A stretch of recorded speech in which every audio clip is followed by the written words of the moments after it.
us to hear.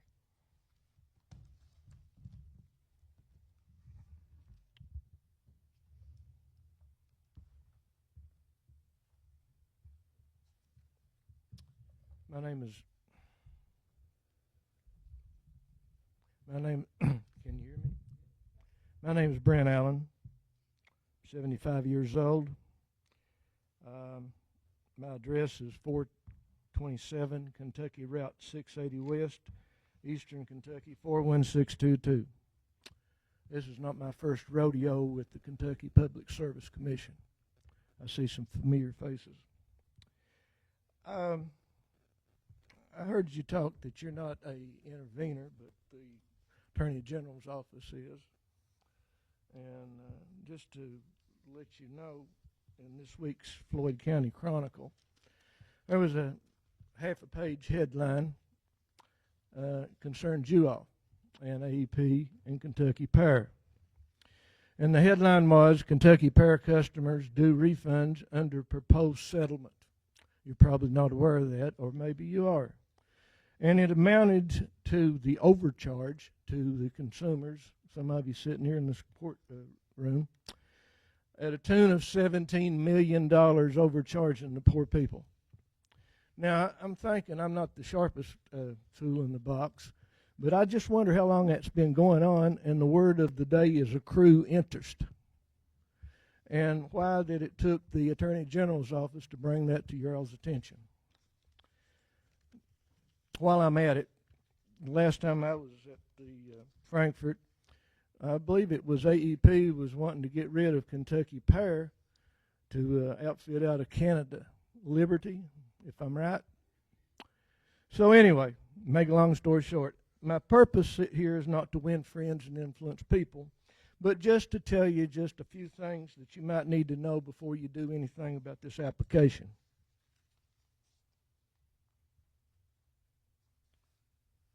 I had a case back in 2021-00346. And one of the things, if someone over there on the table could answer me, I put in certified letters trying to get a public hearing in Floyd County before they started running the transmission lines where they wanted to. And I was given a deaf ear. Who was the person or people that decided that they wanted to come back here to the mountains to have a public service commission hearing? Well, we're not supposed to answer questions during this time, but I'll tell you that we offer public hearings in nearly every case that affects large numbers of people. So I can tell you why we decided to come in this case. Well, I'm tickled to death that you did. Yeah. I'm just telling you that I have documentation that that you all declined. Not you all. All right. I went to Frankfurt. I didn't have an attorney, but the hearing lasted 4.5 hours. I was not allowed to ask questions to AEP or Kentucky Power because I wasn't an attorney. The hearing officer that was sitting there like you all said that was going to be the final hearing. Well, guess what? It wasn't.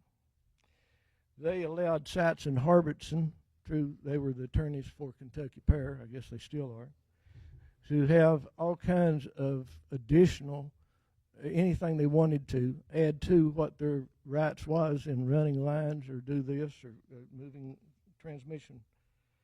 At this time as we speak, the lines have been moved 10 times at least. And I responded in writing and photographs documenting that there was a better route that takes the heart of my farm. This kind of reminds me of a microcosm of the movie Yellowstone where they're trying to take the farm. My farm, I've got 2 boys, 4 grandchildren. What the state didn't take with the road, the school system took the rest of it. And now, believe it or not, Kentucky Power is wanting to take the rest of it. I don't know if you all know about it. They've quit making land. Okay? So anyway, who that Kentucky Power is using as their intermediaries or their who deals with the public is an outfit called Emerald Energy. Emerald Energy is the ones that goes out maybe 1, 2, 3 times and gives you an offer. They'll lowball it the first time, maybe lowball it the next time, and then give it. And if it doesn't, then it's called eminent domain, as you're well aware. I've spent 4.5 hours down there. I gave proof that the route that I wanted to go was cheaper. It didn't affect anything. And you all have that documented with all the things that I've submitted at that hearing. You said I could ask. Who, or one of you'd like to answer a question for me? Raise your hand. For Kentucky Power.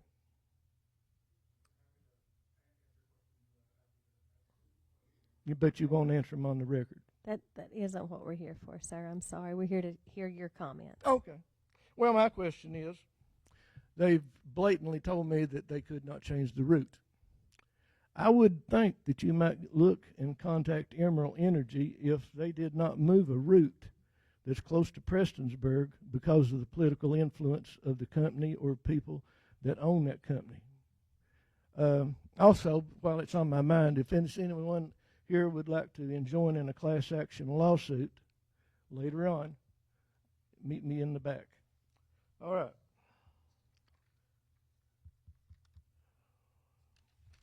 Another question that I would like to ask Kentucky Power is, when you're dealing with Emerald Energy, you can never get the name of the person with Kentucky Power that is making that yes or no call on moving a line. Now, it looks like the only way it's going to have to be is with a class action lawsuit where you subpoena that person and depose them in court. I showed you the article of why the Kentucky Power doesn't need any more money. During the course of the time that I've tried to work with the Kentucky Public Service Commission, as you stated, the Kentucky Attorney General is the one that intervenes on behalf of citizens like myself. At the time, I submitted all kinds of documents to the guy that was, I can't think of his name. We've got a new sheriff in town, and his name is Russell Coleman. Great man. And he was the one that he hired some experts to show you all where that they had overcharged $17 million for everybody's information. Now, you didn't mention it. You said 1934 when the Public Service Commission was established. I believe between now and 34, was that not elected position? Well, they changed it. And I would assume that each of you sitting up there are political appointees by Andy Brashear. So,